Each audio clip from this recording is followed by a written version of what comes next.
Live from KSAT 12. The 6 o'clock news starts right now. He went bankrupt and was arrested on a charge for prostitution-related activities. Now he leads a high-profile $200 million taxpayer-funded jobs program for the city of San Antonio. Records recently uncovered by KSAT are raising questions about the city's vetting and hiring of Michael Ramsey, the city's head of workforce development. Questions that City Hall reporter Garrett Berger tells us the city is not giving us a chance to ask in person. That gives me the confidence. Friendly and professional. For the past 2.5 years, Michael Ramsey has been the face of the $200 million San Antonio Ready to Work program, the sputtering start of which has started to be questioned. The 9-figure training program aims to get thousands of San Antonians through certification and degree programs and into quality jobs. KSAT has learned when Ramsey's selection as Executive Director of Workforce Development was publicly announced in August 2021, it was less than 4 months after he had been arrested in his previous home state of Florida. In April that year, a Tampa area sheriff included Ramsey's mugshot when talking about a week-and-a-half-long string of sting operations ahead of WrestleMania. Though his individual booking charge isn't listed in the news release, we found other records from a background check website and a pair of third-party mugshot aggregator websites that indicate it was for unlawful acts related to a public solicitation event, a misdemeanor. One of the sites even pops up with a Google search of Ramsey's full name and Florida. First photo. We were unable to get official arrest or court records through either the Hillsborough County Sheriff's Office, the Office of the State's Attorney, or the County Clerk of Court's office, or our usual background check site, indicating the records were likely expunged. We emailed Ramsey and a city spokeswoman to ask specifically if that was the case, but the spokeswoman said they had nothing to add. It's not clear when such an expunction may have happened, but the time between Ramsey's April 7th arrest and the August 3rd announcement of his hiring was only 118 days. And a background check site indicated the case lasted until at least mid-July, possibly late August. Meanwhile, federal court records show Ramsey and his wife filed for bankruptcy in August 2008 when he was an assistant principal at a public high school. Filings show they had $188,000 in debt, mostly from student loans, educational debt, credit cards, and a car loan. We emailed the city of San Antonio and Ramsey directly to ask for interviews for this story. A spokeswoman did not make City Manager Eric Walsh or other city officials available and asked to see the records we uncovered. We refused. She sent us a statement saying the city has no record of any arrest or conviction involving Ramsey. And, quote, at the time of hire, Workforce Development Executive Director Michael Ramsey's background check indicated that he had no criminal history. The city conducted a subsequent criminal background check that validated the absence of any criminal record. She also said the city performs credit checks on applicants, quote, when relevant, but Ramsey's bankruptcy would not have disqualified him from consideration. The same spokeswoman later emailed a statement she said was attributable to Ramsey himself, in which he says he has no criminal record and that he disclosed everything I was required to disclose.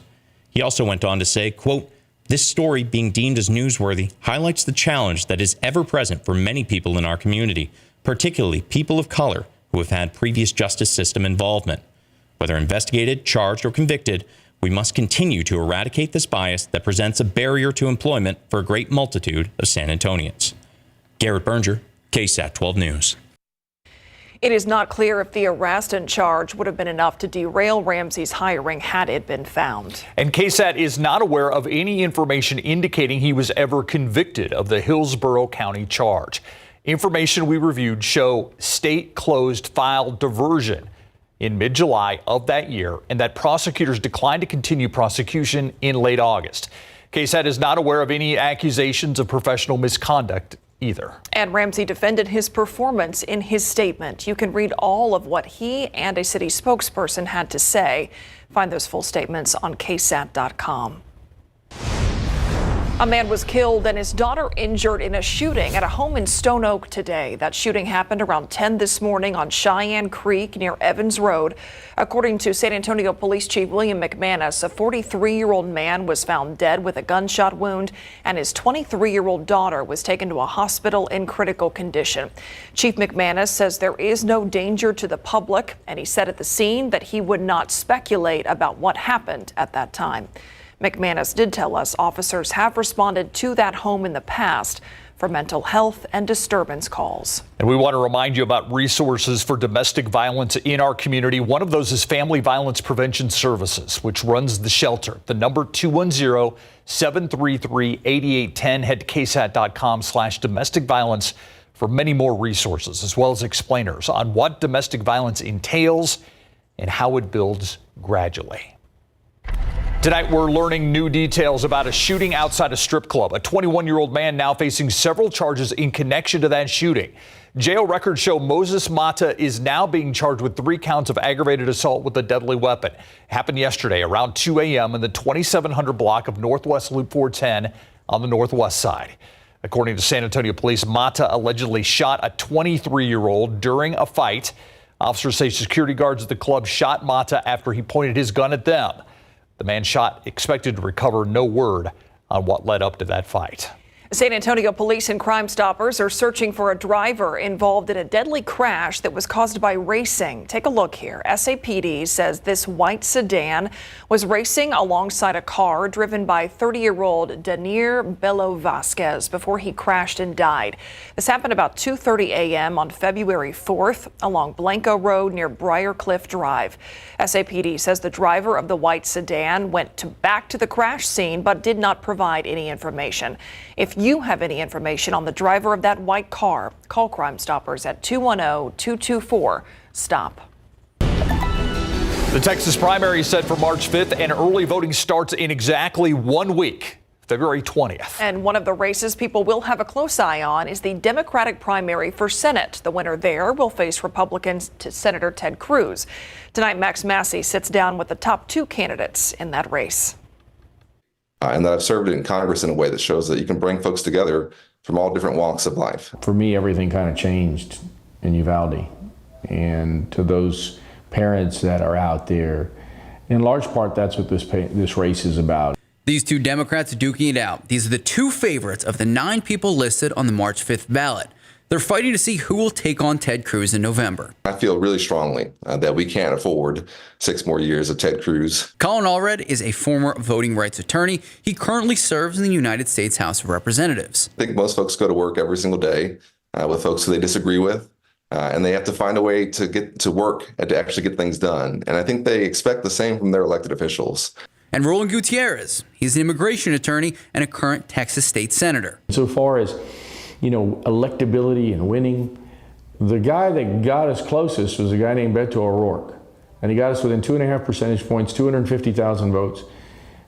And he was a progressive, as am I. There are a lot of topics that Texans are concerned with, especially when it comes to the border.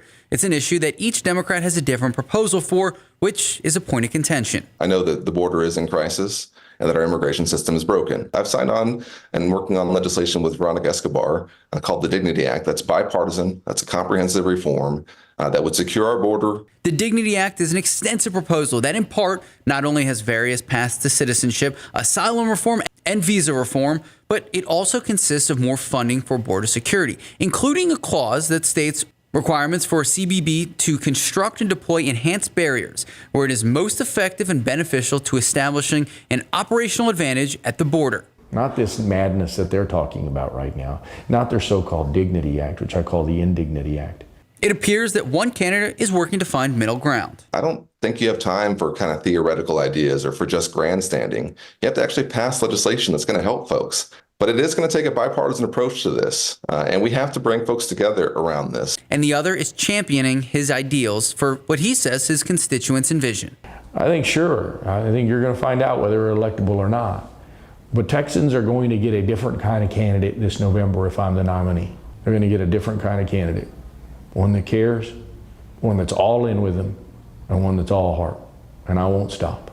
Regardless of the differences, both candidates telling me they are fighting fair. They are optimistic, and no matter who wins the primary, they will support the primary winner come November. Max Massey, KSAT 12 News. And by the way, if you want to see a sit-down interview with both men here in the KSAT 12 studios, it's on Spreester Sessions on KSAT.com. We have some important dates we want you to keep in mind when it comes to voting. Early voting for the March primary begins next week, February 20th. It will run until March 1st. Election Day is March 5th. Right now on KSAT.com, we have a full breakdown, including where you can vote, when, and what's on the ballot. Look outside with live cam this evening. Today was a roll the windows down kind of day. It was gorgeous. And get out the sunglasses. Yeah, these are the days we earned over the summer. Right? I was thinking about that even last night, feeling a chill in the air. I was like, maybe a little chilly, but compared to what we went through this summer, it's nice to have a little bit of a break from that heat. 35 was our temperature earlier this morning, and then 68 for the afternoon high. So this morning at sunrise, we were 10 degrees below average. By the afternoon, pretty much spot on average. As we go through the evening, it's going to be cool, just not as cold as last night. Clear sky, minimal breeze. 53 at 10 o'clock. Midnight, we're at 48 degrees. Tomorrow, we start the day in the low 40s in the hill country, 44 degrees around San Antonio. We'll be back to talk about the temperature swings, the roller coasters, our next chance of rain, where most of the rain will fall, and the weekend cold front in a bit. Thank you, Adam. Let's check out traffic right now. We're going to go to I-35 at New Braunfels Avenue, where you can see getting on 35 from that exit there. I don't think that's New Braunfels. Might be Walters. But I-35 at New Braunfels, you can see a big slowdown there. I think it's actually cars in the southbound lane of 35 that are coming towards us and probably slowing down as they head towards 281. Are we just waiting for more tech or what's going on? They're going to come in. DPS Ranger. Somebody in, they're going to come in. Coming up in our next half hour, there are still so many unanswered questions about what happened during the shooting at Robb Elementary, even after the Department of Justice released its nearly 600-page report. Tonight at 6:30, KSAT Investigates breaks down 10 opportunities missed by law enforcement that should have stopped the killing. And after the break, we're taking a look at the history behind the Alamo City's first integrated nightclub, how the Keyhole Club got started, and what the building is being used for today. Next.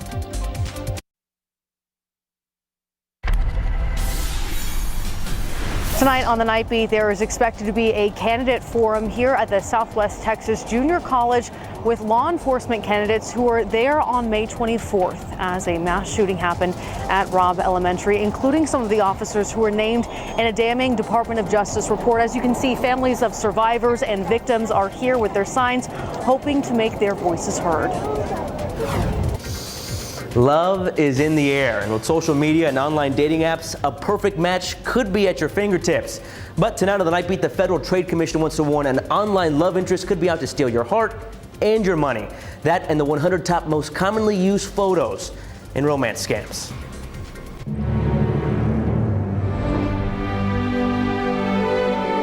Have you ever heard of the Keyhole Club? It's just west of downtown. It was the first integrated nightclub in San Antonio. And tonight, Mason Hickok sits down with a historian to talk about the Keyhole Club's beginnings in the 1950s. It hasn't been gentrified, and it looks very much the way it did when it originally opened, which I think is beautiful. A teal building off West Poplar Street might not look like much, but it's seen its share of history. Known today as the home of the Cruz Blanca Sociedad Fraternal, the building was known as the Keyhole Club, one of San Antonio's first racially integrated nightclubs. The club's owner, Don Albert, was born in New Orleans, Louisiana in 1908. Music brought Albert to the Alamo City. Lending time as a trumpeter in several house bands, he turned to managing nightclubs in late 1944 and opened the first version of the Keyhole on the east side at the corner of Iowa and Pine Street. Due to the venue's location not far from Fort Sam Houston, the crowds at the Keyhole were an example of integration. My impression is this, that Don Albert would welcome anybody who came through the door. In April 1950, he moved the club to the west side, where the building still stands today. Raids by the San Antonio Police and Commissioner George M. Roper stalled operations despite the club's success. In 1951, the Keyhole was taken to court for a defective roof.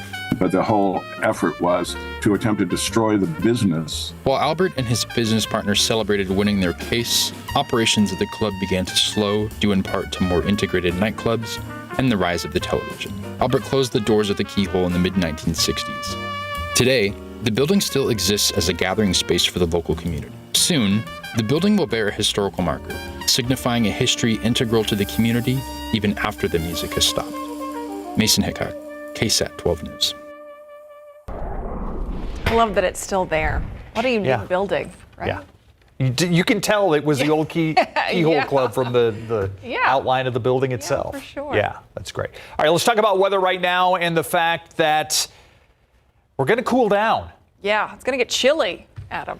Yes, we are, especially by this weekend. Now, tonight's not going to be as cold as last night, but this weekend is going to be a chilly weekend. You're going to feel it first thing on Saturday. And a light freeze is actually expected for parts of our area on Sunday morning. And I think that includes San Antonio. Notice our morning temperature trend, 44 tomorrow. Then we're in the 50s Thursday and Friday. That's around sunrise. But by this weekend, those temperatures fall off again. And Sunday morning, we're predicting about 32 degrees. So a brief light freeze in San Antonio, even downtown and surrounding areas. We'll be fine tuning the exact or just how cold and exactly where in the days ahead. But you look across the lower 48 here, and it's really not all that cold considering we're about halfway through February now. 35 Bismarck, North Dakota, 39 in Casper, 44 in South Dakota and Nebraska.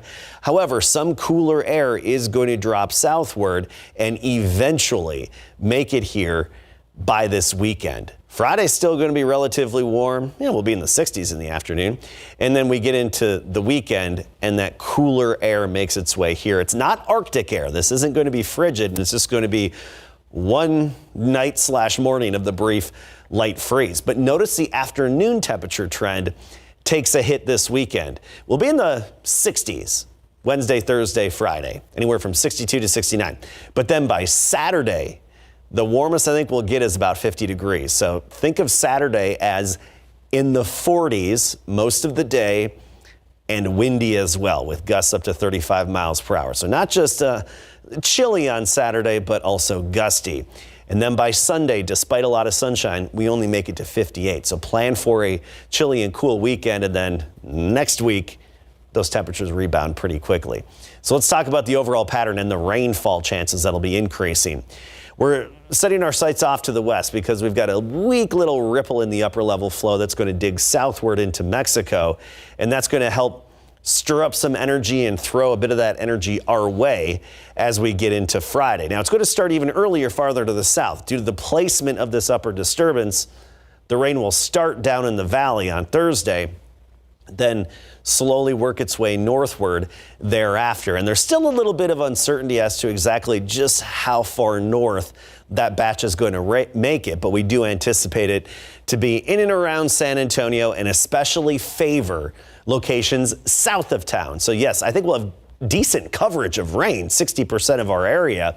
But in terms of the highest rainfall potential and accumulations, that's generally going to be south of Highway 90 and then even east of 37 and east of 35. Notice by Friday night into early Saturday, that's all out of here. As for the potential locally, 1/4 to 1/2 inch in some neighborhoods. You get into the hill country where we need the rain the most, lesser amounts, maybe up to 1/10, 2/10 of an inch. I'll have the latest drought monitor with the model forecast for rainfall coming up at 6:45. But notice between Cotulla, Laredo, Corpus Christi, about 1 to 2 inches because they'll also get the activity Thursday and then most of Friday. Around here, Thursday, 20% chance. Friday, we're up to 60%. As for tomorrow, turning gray, a precursor to our rain chances.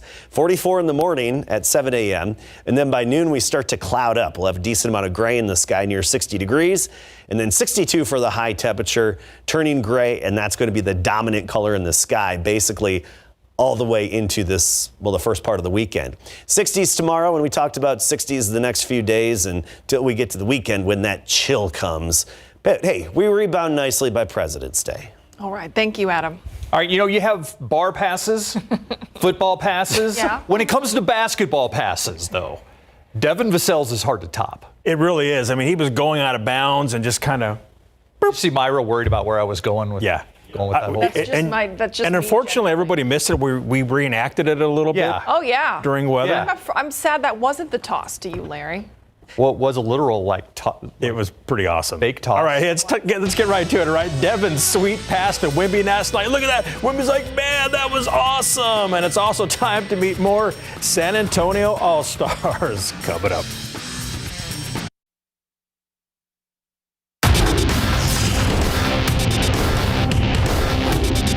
Just seen it recently, but in live, when we were live and it happened, I just seen him smiling the whole time, so I knew it was a good pass. When I get him smiling, I know it's a good pass. The look on Victor Wembanyama's face after Devin's amazing pass is priceless in big board sports. The Spurs picked up their first win on this year's rodeo road trip last night, beating the Raptors 122-99, and Victor Wembanyama dominated in his first NBA game north of the border with an awesome triple-double, 27 points, 14 rebounds, and 10 blocks. And equally as sweet was a behind-the-back pass from Devin Vassell to Wemby for a slam dunk in the fourth quarter. The rookie was totally amazed at that pass. I mean, it was an awesome sequence. During postgame, Vassell was asked if he really had any idea where that pass was going. And he said yes, without a doubt. I promise to you. I wouldn't lie to you. I seen the pass was about to go. I think I had just shot it, and it was about to go out of bounds, and Vic was already under the basket. So I know you can't tell by the video, but it's just in my peripheral. I seen him stand. He's 7'4". I mean, you can't really miss him. I seen him stand under the basket, and I just tried to whip it to him before I went out of bounds. And luckily my pass didn't go out of bounds because I know Pop would have been on me. So I'm just glad it got there, and it was a good play. Yes, it was. The Spurs and Mavs will play tomorrow night in Dallas at 7:30.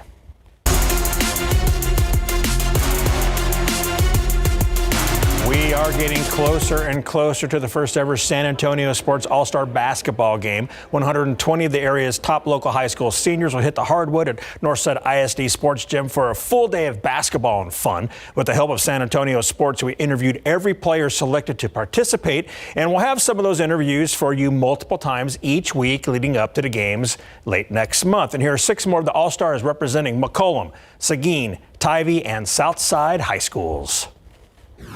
It means a lot to me. I'm just happy I could represent my school. It means a lot just that I could show what I could do for my community. Feeling great. Yeah, tell me about the hard work that goes into becoming an All-Star. Waking up at 6 in the morning, just getting up shots, practice every day. Good. Best of the best. That's what it means. We here. What's it going to mean when you're out on that court playing with the best of the best? Well, I'm going to show them I'm the best. That's it. Show them I'm the best, too. And my team going to win. Team Black all day. It feels good. I'm really happy and excited to play.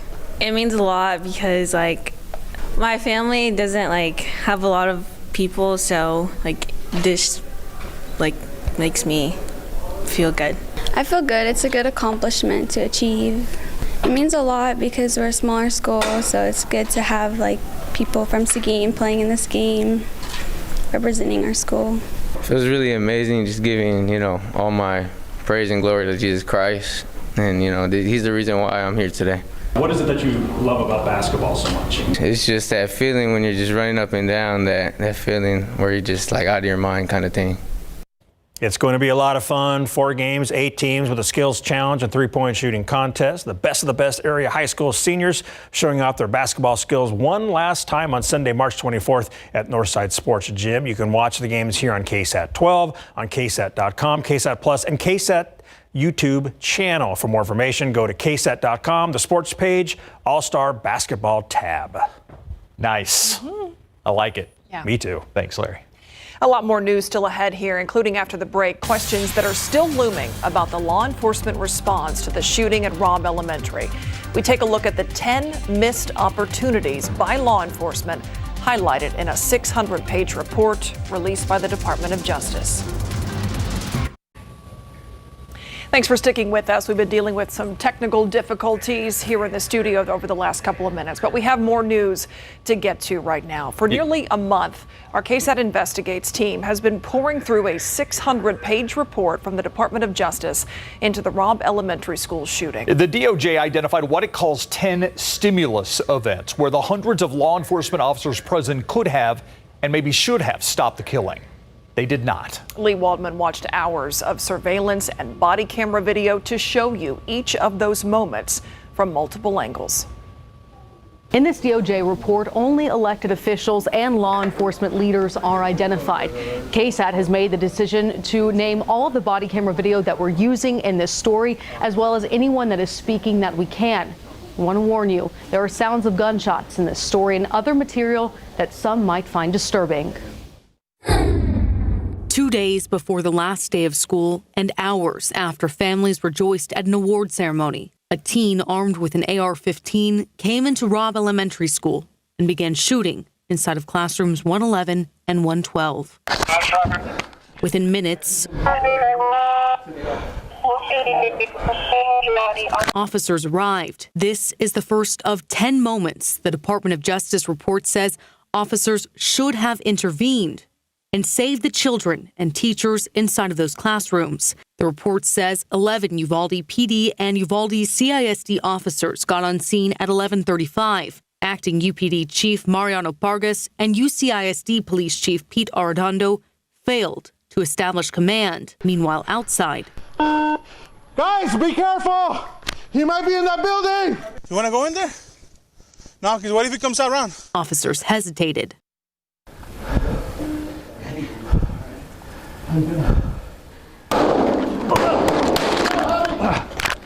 With officers on scene, the shooting continues. They retreat. Oh, that's fine! Get inside! Go, go, go! The classroom is my wife's classroom.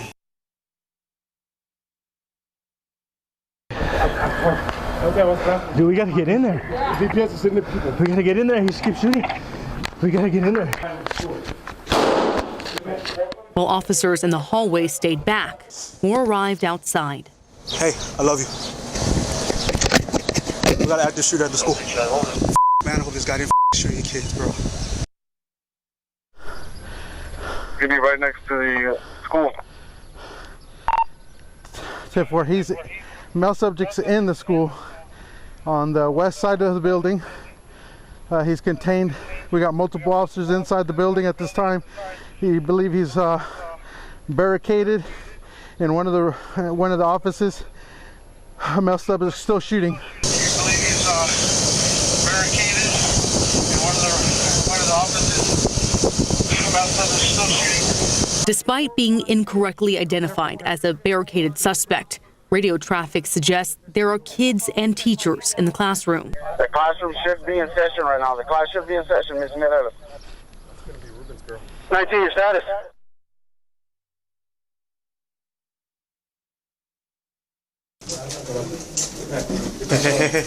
Ruben. She said she shot Johnny. Officer Ruiz is led out of the hallway by Pargas.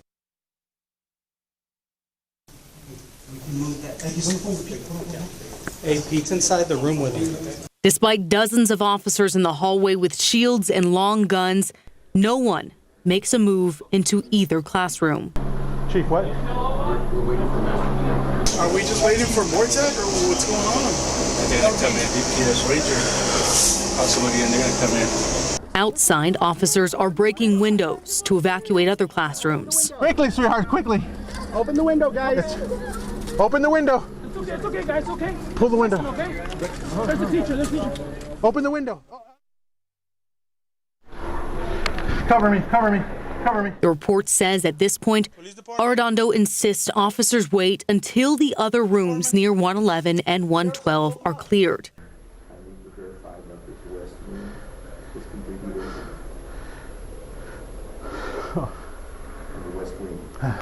Let me know if there's any kids in there or anything. This could be peaceful. Meanwhile, UPD Acting Chief Pargas hears a disturbing dispatch call. He only tells some in the hallway. In the room full of victims.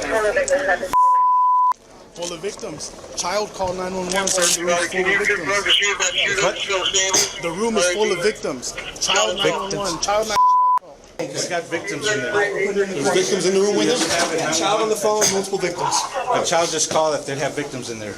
Call 911. I'm up on the door. Here. See if they'll open it. Around 12:16, as Arredondo tries more keys on other classroom doors, a Department of Public Safety sergeant arrives. You ready for freebies? Tell them to wait. I need to grab my med kit for my thing. They say there's multiple victims in the room. I know. They're lost too thin. If they start shooting, we're going to get more kids. We already have those. That's what I'm saying. You're right. I hate to say, we have to put those aside right now. In both English and Spanish, Arredondo called out the gunman, at times using his name. Out of respect to the victims and survivors, and to prevent glorification, KSAT will not air that portion of the video. Can you hear us, sir? Please don't hurt anyone. These are innocent children. I'm so proud of these kids, man. They did so well. They did. That door, I bet you was unlocked. Ripping through the gauze and stuff, had that gauze ready to go. Yeah. They've been bleeding for a while. At least gauze and something to wrap it up. Yeah, I got gauze, chest tools. Hey, casualties, we're gonna put them right here. We're not taking them out yet. Casualties, stay right here. Even after this conversation, it took more than 10 minutes for officers to breach the room and stop the gunman. 77 minutes later, only a handful of people were pulled out of the classroom alive. The victims and survivors should never have been trapped with that shooter for more than an hour as they waited for their rescue. For KSAT Investigates, I'm Lee Waldman.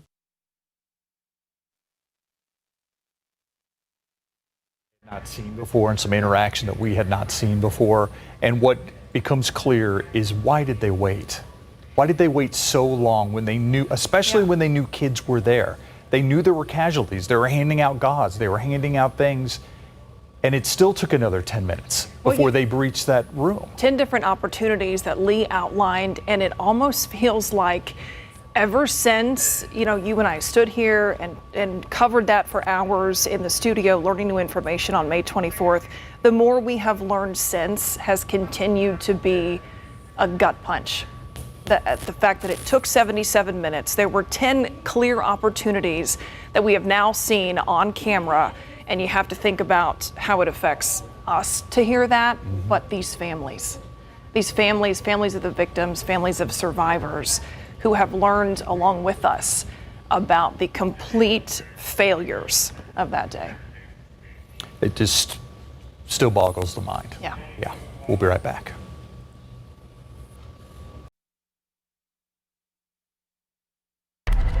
Again, we want to apologize for the technical snafus that we've been having during the 6 o'clock newscast. We're in the newsroom. Adam Caskey in the studio. Yeah, let's get to him with the forecast. Hey, Adam. Feeling a bit of a chill tonight, but not as cold as what we had last night. Then we have rain coming on Friday, and a cold front will affect the weekend. I want to start with the drought monitor and how much rain we could get on Friday in our drought-stricken areas. And we need the rain the most in the hill country, especially from Fredericksburg to Blanco to Sisterdale, Bernie, even down to Hondo, Bandera, Kerrville.